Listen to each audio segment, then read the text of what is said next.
সব কিছু বিবেচনায় আমি আর্জেন্টিনাকে ফেভারে রাখবো। বয়ফ্রেন্ড তার গার্লফ্রেন্ডকে কাঁধে তুলে নিয়ে খেলা দেখার একটা এনভায়রনমেন্ট তৈরি করে দেয়। তাহলে ভাই আপনি বলতে চাচ্ছেন যে আর্জেন্টিনা আজকে পেনাল্টি পাবে? আজ আমাদের সাথে আছে আমাদের ফুটবল ফ্যান আবরাজ ফাহাদ।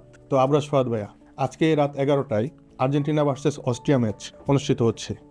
আপনার অনুভূতি কি আজকে আর্জেন্টিনার সেকেন্ড ম্যাচ হিসেবে? ধন্যবাদ প্রথমে রকিব ভাইকে আমাকে এখানে নিয়ে আসার জন্য। আর আমি একজন ফুটবল দর্শক হিসেবে, ফ্যান হিসেবে যতটুকু বলতে পারি, আজকে আমাদের যে ম্যাচটি হতে যাচ্ছে আর্জেন্টিনা ভার্সেস অস্ট্রিয়ার মধ্যেকার, এটা আসলে অনেক এক্সাইটেড একটা ম্যাচ। কারণ আপনি জানেন গত ম্যাচে মেসি হ্যাটট্রিক সহ তার দলকে জিতিয়েছেন, ইভেন তিনি খুব ভালো একটা ফর্মে আছে। এছাড়াও আমি যেটা মনে করি, অ্যাজ এ ইউরোপিয়ান টিম হিসেবে অস্ট্রিয়া অনেক ভালো দল, তাদেরকেও কোনোভাবে ছোট করা যাচ্ছে না।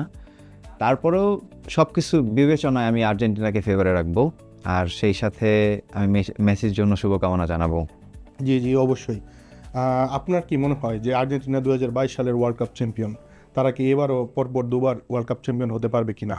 আচ্ছা, আমরা যদি 2022 কাতার ওয়ার্ল্ড কাপের কথা বলি, সেখান থেকে আমরা যে জিনিসটা দেখতে পাচ্ছিলাম, যে আর্জেন্টিনা টিমের মধ্যে একটা ইউনিটি ছিল।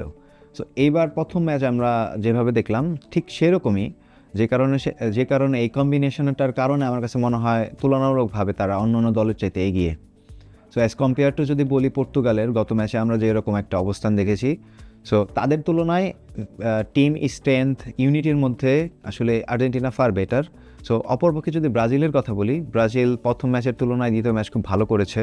সো আসলে এই বিগেস্ট যে তিনটে দল আছে এর মধ্যে আমার কাছে এখন পর্যন্ত মনে হয় আর্জেন্টিনা টপ নচ।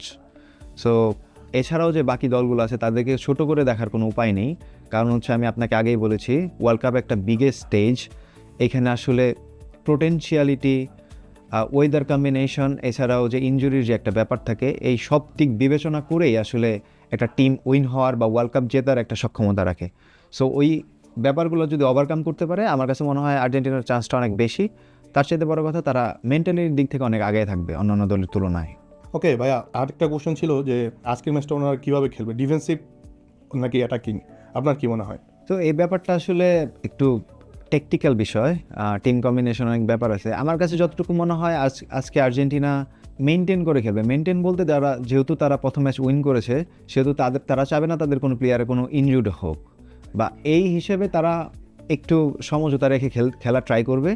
এছাড়াও যেহেতু এগ্রেসিভ টিম অস্ট্রিয়া, ইউরোপিয়ান শক্তিশালী টিম, সো ওই হিসাব করে আসলে তাদেরকেও আসলে তাদের পোটেনশিয়ালিটির ফুলটা দিতে হবে। কারণ অ্যাটলিস্ট ইউরোপে আমরা যে জিনিসগুলো দেখি, খেলার গতিময় একটা খেলা। সো আর আমরা যে আমেরিকান কন্টিনেন্টাল যে খেলাটা, আমরা আসলে গতিময় খেলাটার পাই না। তো ওই হিসাব করে আসলে কম্বিনেশনটা কেমন হবে বলাটা কঠিন, কিন্তু দিন শেষে মনে হয় আসলে আর্জেন্টিনাকে জিততে হলে ভালো একটা পজিশন নিতে হবে, ভালো একটা প্রবাবিলিটি সেট করে বা ট্যাকটিক্স দিয়ে এগিয়ে যেতে হবে। তো ভাইয়া, আর্জেন্টিনার আজকে যে ডিফেন্সিভ লাইন আপ, অস্ট্রিয়া যে লেভেলের খেলাটা খেলে, ওরা বেশিরভাগ হলো কাউন্টার অ্যাটাক করে। তো সেই ক্ষেত্রে আর্জেন্টিনার ডিফেন্স কি যথেষ্ট তাদের কাউন্টার অ্যাটাকগুলো সামলানোর জন্য? হ্যাঁ, আপাতত ওদের কম্বিনেশনটা ভালো, আমি এটা আগেই বলেছি। সো ওভারঅল আসলে খেলাটা এক্সাইটেড হবে, কিন্তু আমি তুলনামূলকভাবে যে প্রবাবিলিটা বা স্ট্যাটিস্টিক যে আমার কাছে যেটা মনে হয় যে আসলে দিন শেষে অস্ট্রিয়ার সাথে আর্জেন্টিনা এগিয়ে। আর তার চাইতে বড় কথা হচ্ছে খেলাটা হচ্ছে আমেরিকাতে, যেটা হচ্ছে ওয়েদার অনেক বড় একটা ইম্প্যাক্ট ফেলে খেলার মধ্যে। আমি আপনাকে একটা জিনিস বলতে চাই, আপনি কি জানেন বাংলাদেশের ফ্যানদের কার্যকলাপ রিসেন্টলি, আমাদের যে ফ্যান বেজ আর্জেন্টিনার বাংলাদেশে আছে এদের কার্যকলাপে কি হচ্ছে? গত কয়েকদিন আগে জামালপুরে একটা ঘটনা ঘটে। ঘটনাটা হচ্ছে আর্জেন্টিনার পতাকাটা কোন এক ফ্যান বা যে কেউ বাই এনি চান্স হারিয়ে ফেলে বা ওখান থেকে চুরি হয়, এই কারণে একটা জিটি হয়েছে। আপনি কি এই ব্যাপারটা জানেন? জি ভাই, এই ব্যাপারটা আমি শুনেছি। আসলে এটা খুবই ফানি একটা ঘটনা যে আমাদের, আর এটা বাংলাদেশে ওয়ার্ল্ড কাপ আসলে এটা একটা কমন ঘটনা যে আমাদের ব্রাজিল আর্জেন্টিনা ফ্যান বেসটা একে অপরের সাথে মারামারি করবে। আসলে এইটাই হলো ওয়ার্ল্ড কাপের সৌন্দর্য, যেটা আমরা ওয়ার্ল্ড কাপে ফিল করে থাকি। আসলে অনেকেই বলে থাকে যে ওয়ার্ল্ড কাপ যখন আসে তখন সিজনাল ফ্যানরা এসে ওয়ার্ল্ড কাপের একটা গার্বেজ অবস্থা তৈরি করে ফেলে, কিন্তু আসলে আমার মনে হয় যে যারা সারা বছর ফুটবল দেখে তাদের যে আনন্দটা, আর সিজনাল ফ্যানদের যে টক্সিক কথাবার্তা, তাদের যে সব কার্যকলাপ আমাদের ফুটবল ওয়ার্ল্ড কাপের আনন্দটা দ্বিগুণ করে তোলে আসলে এগুলোর জন্য। বাংলাদেশে ব্রাজিল আর আর্জেন্টিনার যে দ্বন্দ্ব, এটা আপনি আরও কিছু ঘটনা আপনি বলতে পারবেন কি না? আমি আরেকটা ঘটনা বলতে চাই, সেটা হচ্ছে গত ম্যাচে টিএসসিতে একটা ঘটনা ঘটে। টিএসসিতে ঘটনাটা এরকম যে হচ্ছে বয়ফ্রেন্ড হচ্ছে ব্রাজিল ফ্যান আর হচ্ছে গার্লফ্রেন্ড হচ্ছে Argentina fan. By any chance তারা খেলা দেখতে পারতেছিল না, যে কারণে হচ্ছে বয়ফ্রেন্ড তার গার্লফ্রেন্ডকে কাঁধে তুলে নিয়ে খেলা দেখার একটা এনভায়রনমেন্ট তৈরি করে দেয়। সো আসলে আপনি যেটা বললেন যে মারামারি ঝগড়া, আসলে এটা ঝগড়া না, এটা হচ্ছে আবেগের একটা বহিঃপ্রকাশ আমার কাছে যেটা মনে হয়। এবার আপনি একটা জিনিস কল্পনা করেন যে একটা দেশে মানে মানুষ কি পরিমাণ ক্রেজি হইলে যে এত বিশাল বিশাল পতাকা, যেটা নাকি আমি আসলে ওয়ার্ল্ডে আসলে কোথাও আসলে খুঁজে পাওয়াটা কঠিন। ইভেন আপনি দেখেন ইউনিভার্সিটির যে কালচার আছে আমাদের, DIU university, daffodil international university, ওদের একটা সেগমেন্টই আছে ওয়ার্ল্ড কাপকে কেন্দ্র করে। সো এই ক্রেজগুলো আসলে অনেক বেশি ভাবায় যে আসলে যদি আমরা বলি যে সিজনাল ফ্যান বা রানিং ফ্যান, আসলে এরকম কিছু না, যার যেটা ভাল লাগে। আপনি ক্লাব লিগ পছন্দ করেন, এটা আপনার ব্যাপার। আমি ওয়ার্ল্ড কাপ পছন্দ করি, আমি ওয়ার্ল্ড কাপ দেখি। কিন্তু এই দিন শেষে আমাদের যে ক্রেজ, আমাদের কম্বিনেশন, এটা একটা কালচারে পরিণত হয়েছে। সো এই দিক থেকে আসলে ফিফাকে ধন্যবাদ দেওয়াই যায়। জি ভাই, আপনার লাস্ট কথায় মনে পড়লো যে ব্রাজিল বয়ফ্রেন্ড ব্রাজিল দল সাপোর্ট করে, আর্জেন্টিনা গার্লফ্রেন্ড সাপোর্ট করে। তো আপনার ব্যাপারে আমরা শুনেছি যে আপনি নাকি ব্রাজিল সাপোর্ট করেন, কিন্তু আজকে দেখলাম যে আপনি আর্জেন্টিনার জার্সি পরে আমাদের মাঝে উপস্থিত হয়েছেন, আর্জেন্টিনার ম্যাচ অ্যানালাইসিস করতেছেন। এটা কি কোনোভাবে আমাদের আপু আপনাকে চাপ দিয়েছে কিনা? আসলে এখানে চাপের বহিঃপ্রকাশ বলবো না, আমি বলবো যে আসলে খেলার একটা ট্যাকটিক্স থাকে, ব্রডকাস্টের একটা ট্যাকটিক্স থাকে। সো ট্যাকটিক্সের জায়গা থেকে আমি এখানে দিন শেষে আসলে জার্সিটা ম্যাটার করে না, ম্যাটার করে হচ্ছে পারফরমেন্স, খেলাধুলা। আমরা আসলে খেলাপ্রেমিক মানুষ। সো যারা ভালো খেলবে তাদের দিকে আমাদের চোখ থাকবে, তাদেরকে আমরা অ্যাপ্রিসিয়েট করব। তো ভাই, আজকে আর্জেন্টিনা ভার্সেস অস্ট্রিয়া ম্যাচে অস্ট্রিয়ার কী প্ল্যান থাকতে পারে মেসিকে আটকানোর জন্য? আর মেসি কয়টা গোল দিতে পারে, আর আর্জেন্টিনা ওভারঅল কয়টা গোল দিতে পারে? আপনার প্রেডিকশন কি?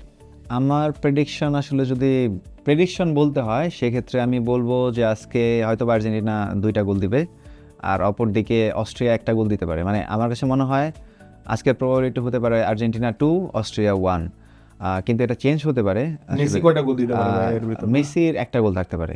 মেসির একটা গোল আরেকটা ব্যাপার বলতে চাই, আসলে পেনাল্টির যে ইস্যুটা আছে আমাদের বাংলাদেশে, পেনাল্টির ইস্যুটা আসলে এটা হচ্ছে আমরা আবেগ দিয়ে না দেখে মাঝে মাঝে একটু বাস্তব ভিত্তিতে দেখি।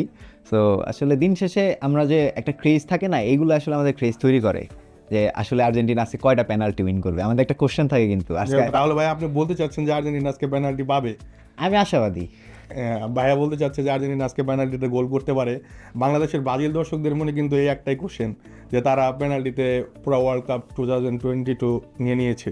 তো 2026-এও কি এরকম কিছু হবে কি না? না, আমরা প্রথম ম্যাচে দেখতে পারিনি, সেকেন্ড ম্যাচে আশাবাদী যে আমাদের আব্রাস ফাহাদ ভাই যে সেকেন্ড ম্যাচে দেখতে পারবে আমাদের পেনাল্টিতে গোল হচ্ছে আর্জেন্টিনার টিমে। এটা হচ্ছে আর্জেন্টিনার একটা খেলা, আমি যতটুকু বুঝতে পারছি আমার খেলার থেকে, এটা হচ্ছে একটা খেলার স্ট্র্যাটেজি। যেমন হচ্ছে আপনি বলতেছেন যে আর্জেন্টিনা পেনাল্টি পায়, আসলে ব্যাপারটা এরকম না, ওরা পেনাল্টি উইন করে। কিভাবে উইন করে আমি বলি, ওদের একটা ট্যাকটিক্স আছে, আপনি দেখবেন খেয়াল করে। আর ওরা যখন বল নিয়ে হচ্ছে ডিপ বক্সের আশেপাশে থাকে, ওরা কিন্তু ডিপ বক্সের আশেপাশে বলগুলো রাখে না, ওরা নর্মালি ট্রাই করে হচ্ছে বক্সের মধ্যে বলটা রাখতে। বক্সের মধ্যে বল পাসিং এর রাইট, বক্সের মধ্যে বলটা যখন রাখেন তখন অটোমেটিক্যালি ট্যাকটিক্যালি অনেক কিছু হয়, যেটা হচ্ছে একটা ডিফেন্ডার ট্যাকল করতে গিয়ে অটোমেটিক্যালি ফাউলটা করে ফেলে। সো এইটা হচ্ছে ওদের একটা ট্যাকটিক্স আমার কাছে মনে হয়। আমি আসলে এই ব্যাপারটা খুব বেশি না, কিন্তু আমার কাছে এটা মনে হয়।